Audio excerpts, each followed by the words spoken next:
Choosing the right path away from violence. Many students in Milwaukee made that choice this past school year. By their own admission, they went from the worst behavior to the best.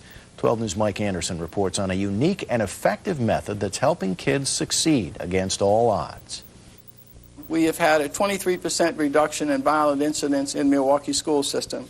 Wait a minute. Say that again, please. We have had a 23% reduction in violent incidents in Milwaukee school system. That's in the past 2 years where schools have employed the Violence-Free Zone program founded by Bob WISN of Washington, D.C. It's an initiative educators, parents, and kids are embracing because it's working. And here's how. If you have a school population of 2,000 kids, about those 2,000 are influenced by 200. And that 200 are influenced by probably 50.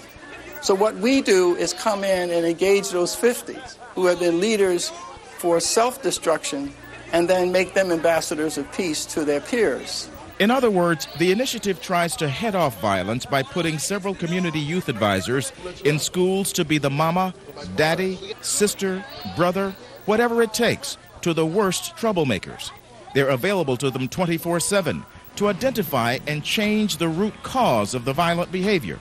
Here's one case in point. Her sister was struck in the neck by a stray bullet. Destiny watched her sister die right in front of her. After that, Destiny became violently angry, pretty much gave up on school and life in general. But recently, she was one of 15 Milwaukee high school students honored for succeeding against all odds. Her grades have gone from rock bottom to above average, thanks to the Latino Community Center, which brought the Violence-Free initiative to her school. There was testimony after testimony about how young lives have been changed. I was horrible. I think the teacher used to hate to see me coming towards them.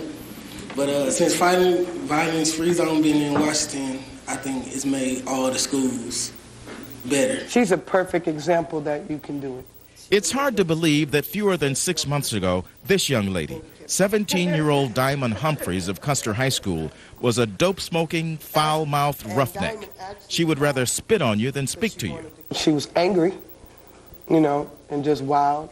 If somebody said something to me that I ain't like, then I would curse them out.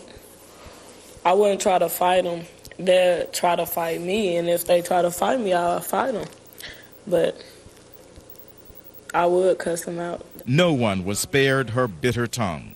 I cursed out the police. Really?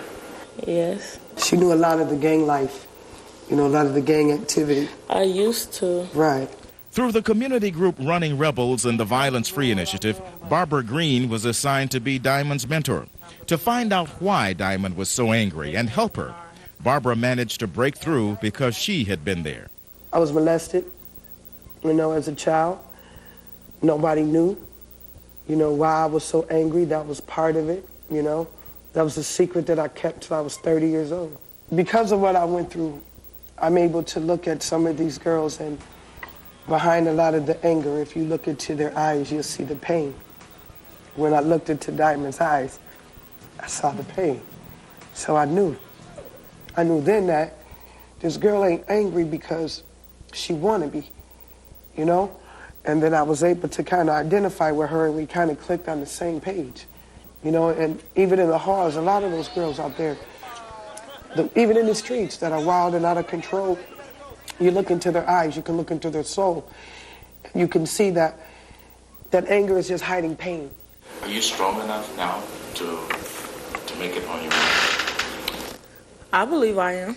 Not only does Diamond believe she is free of violent behavior, she says she's prepared to help her classmates turn their lives around. In fact, she's talking to them and setting an example by being what she never thought she could be, a respectful and respected lady. Get up like a lady, Diamond. She owes it to Barbara Green and the Violence-Free Zone initiative. Mike Anderson, WISN 12 News. That Violence-Free Zone program piloted in 2 Milwaukee schools 2 years ago. It expanded to 4 more last fall, and educators say because of its success, it will likely expand to even more schools.